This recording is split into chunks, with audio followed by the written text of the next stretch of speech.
皆さんこんにちは。カメランドイムラン TV のカメランです。アッサラムレイ君。今日は一人で撮影してますのでよろしくお願いします。実は今年4月の23日、木曜日、正確に言うと金曜日の朝方からムスリムの年に一度のラムザン月、断食が始まります。もしかしたらこの動画出るとき、もうすでにラムザンかもしれません。ラムザンムバーレック。僕は以前ウイグル、なぜ豚肉を食べないという動画で、ウイグルはムスリムで、ムスリムは人生マニュアルのようなクルワンに書いてある通り、1日礼拝5回する、年に一度1ヶ月断食をする、豚肉食べない、お酒禁止を説明しました。もしよかったら、その動画一度見てください。今回はその1ヶ月間断食をするという話について少し説明したいと思います。ラムザンというのはイスラムカレンダーの中の一つの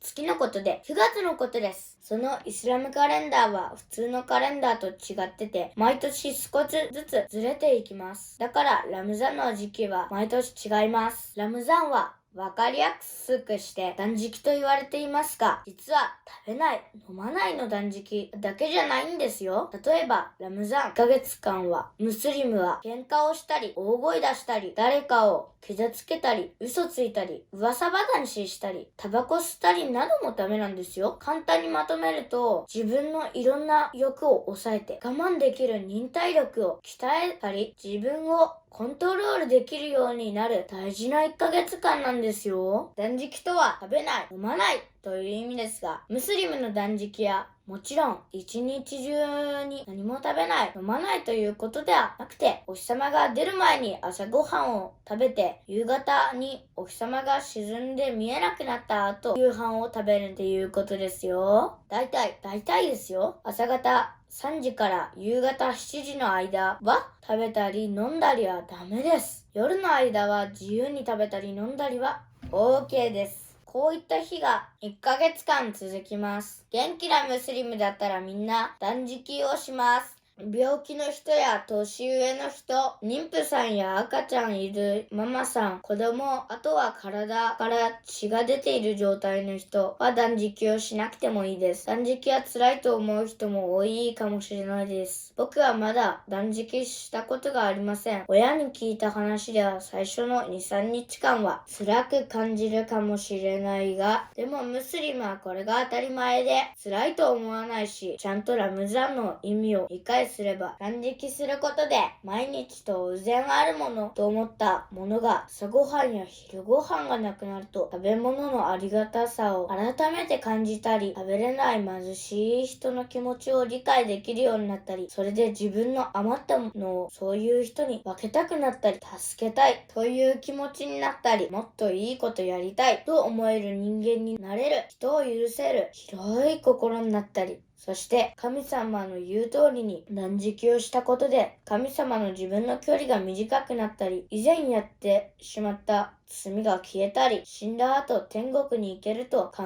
えて幸せを感じたりします。幸せを感じたらどんどんいいことが起きて、それが周りの人にも伝わって平和の世界になります。断食ってすごいですね。人間は体と命でできてますよね。体だけあって命は魂ですよね。魂がないと死んでる人と同じ。私たちは普段体を元気にするため食べたり飲んだりして栄養を取るんですが、魂を元気にしたい場合、じゃあどうすればいいですか？ムスリムは命は神様アッラーからいただいたと信じています。なので魂の栄養は当然神様のことをもっと知るため勉強したり、神様のことを考えたり、礼拝をしたり、神様といつもつながった状態になると、魂の栄養がいくと信じています。なので、魂に栄養を与えるため、クルアーンを読んだり、読めなかったら、読める人に聞いたり、礼拝をしたり、人に親切にしたり、いいことをしたりすると、心から幸せを感じます。これは魂に栄養が入っている証明です。断食の1ヶ月間、悪いことをしないで欲を抑えたことで、忍耐力が上がって欲がだんだん弱くなっていきます。魂が強くなります。人間の欲って本当に怖いです。コントロールできるようにならないと、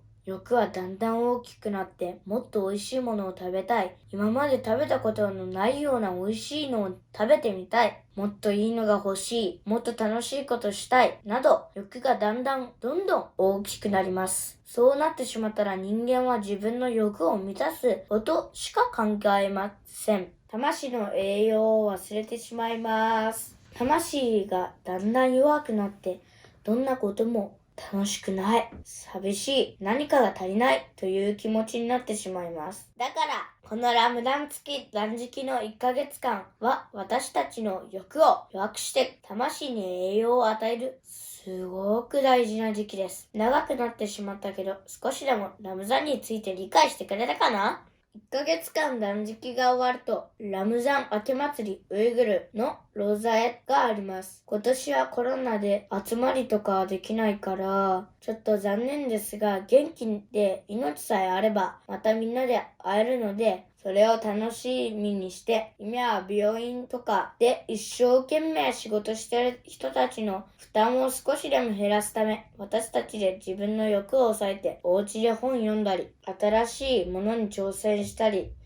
お家での楽しい時間を過ごしましょう。お家でできる運動もたくさんありますから、運動もして、勉強もして、学校が再開したら、またみんなで元気よく遊びましょう。こんな感じでちょっと偉そうにいろいろ言っちゃったけど、最後まで聞いてくれてありがとうございます。また次の動画でお会いしましょう。バイバイ。ウィクルグで、ほーし。